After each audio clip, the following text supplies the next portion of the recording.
Bukankah sebelum adanya pernikahan, baik calon suami maupun calon istri sudah diberikan penataran pranikah?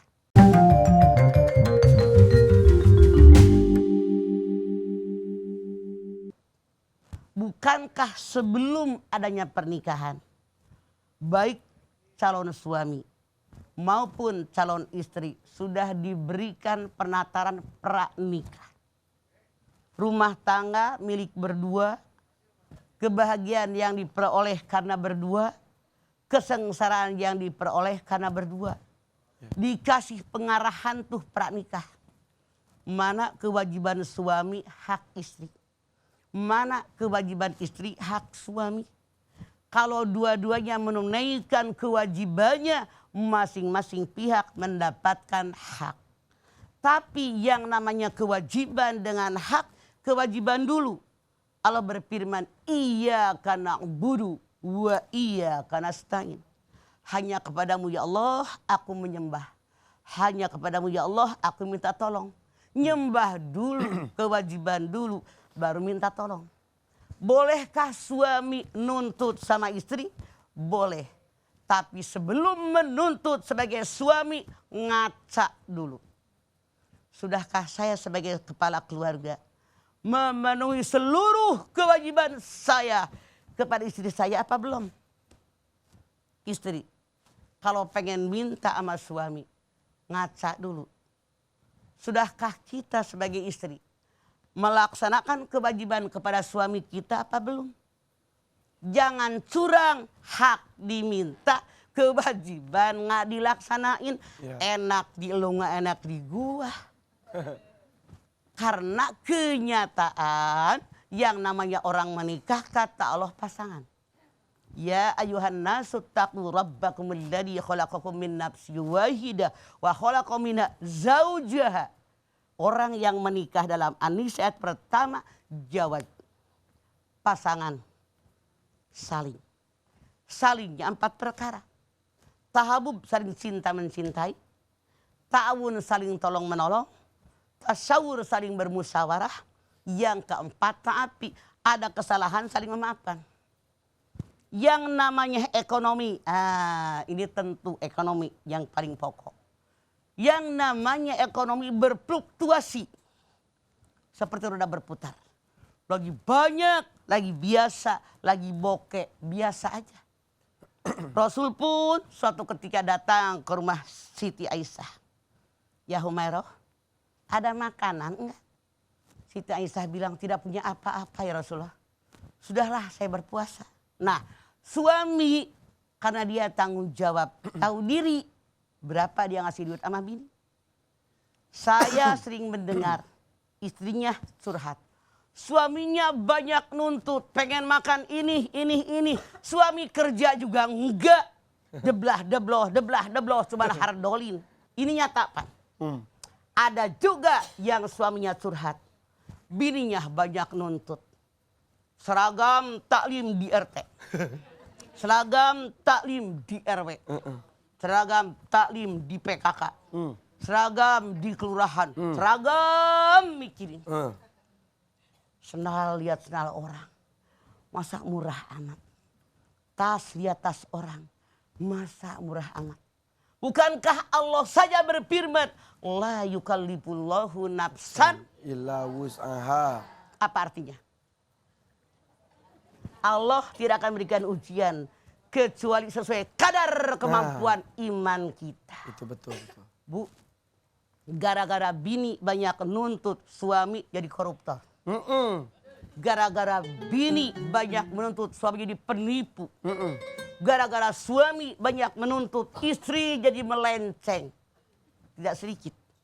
Suaminya nuntut bininya. Kalau dandan yang rapi. Saya pulang udah menor. Tapi gak pernah ngasih duit.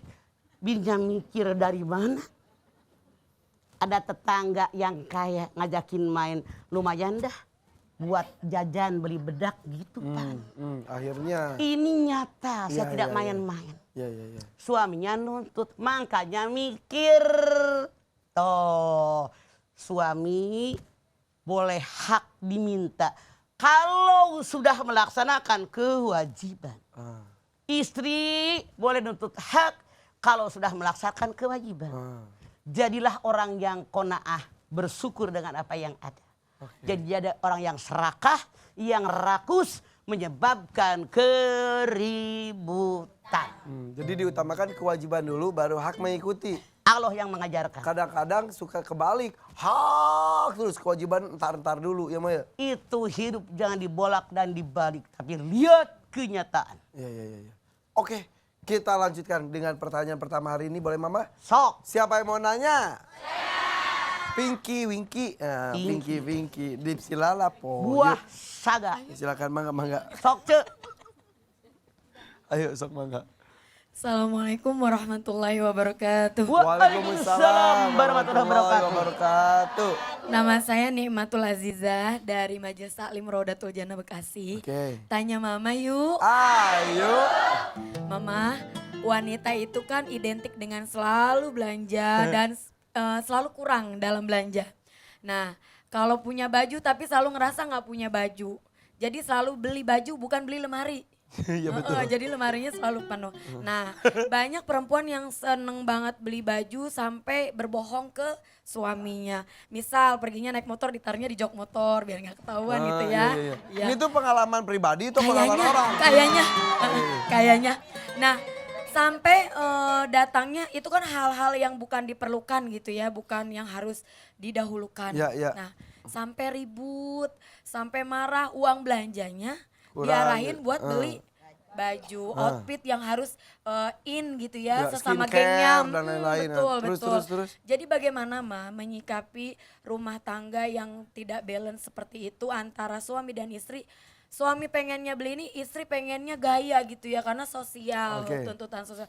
Bagaimana? Terima kasih Mama, itu Ya. aja pertanyaannya. Bagaimana caranya mengontrol si istri untuk diri sendiri maupun suaminya ya gitu ya. Supaya pengeluaran itu Pengaruh pas. pergaulan juga. Ya. Nah, kita kembali sesaat lagi akan dijawab oleh Mama ya. Sok. Tetap di sini di Siraman Kolbu bersama Mama Dede. Tanya Mama yuk.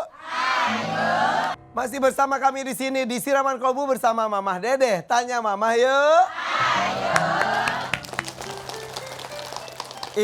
Ibu Miftahul Aziza bertanya katanya. Nikmatul Ivan. Ibu nih Nikmatul diganti. Azizah. Baru ganti namanya barusan kok. Nasi kuning deh. Kacang Ibu hijau. Nikmatul Aziza bertanya katanya, menurut beliau hampir semua wanita identik dengan suka belanja. Lemari udah penuh dianggap katanya belum bajunya sedikit. Malah harusnya tuh belinya lemari baru, ini baju baru lagi gitu. Sampai ngumpet-ngumpet supaya nggak ketahuan suami. Bagaimana supaya mengontrol hal itu jika sudah menjadi kebiasaan.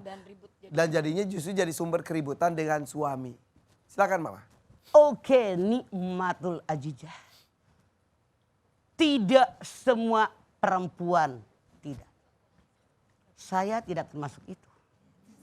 Karena saya, maaf bukan bela diri. Saya itu pedagang dari tahun 70. Dari mulai kaos kaki sampai mebel, sampai elektronik, semua saya dagang. Jadi saya mah nggak beli baju buat dipakai. Karena yang saya belanja pakaian itu kata saya semuanya bagus.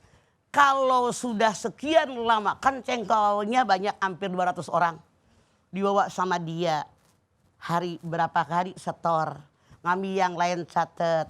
Setor ini yang lain catat. Ada beberapa baju yang dibawa oleh puluhan orang kagak laku-laku. Saya pakai. Jadi makanya bukan milih yang paling bagus, yang tidak laku. Ternyata tergantung body dong. Widih. Begitu Mama pakai pen, kata orang-orang, tuh cakep banget bajunya. Alalah. Yang begitu aja kagak dijual. Cie. Berani nggak harga sekian? Bekas saya pakai Parbut Ipan. Beneran? Beneran. Masa sih kayaknya bohong deh ini? Jadi rezeki tuh begitu.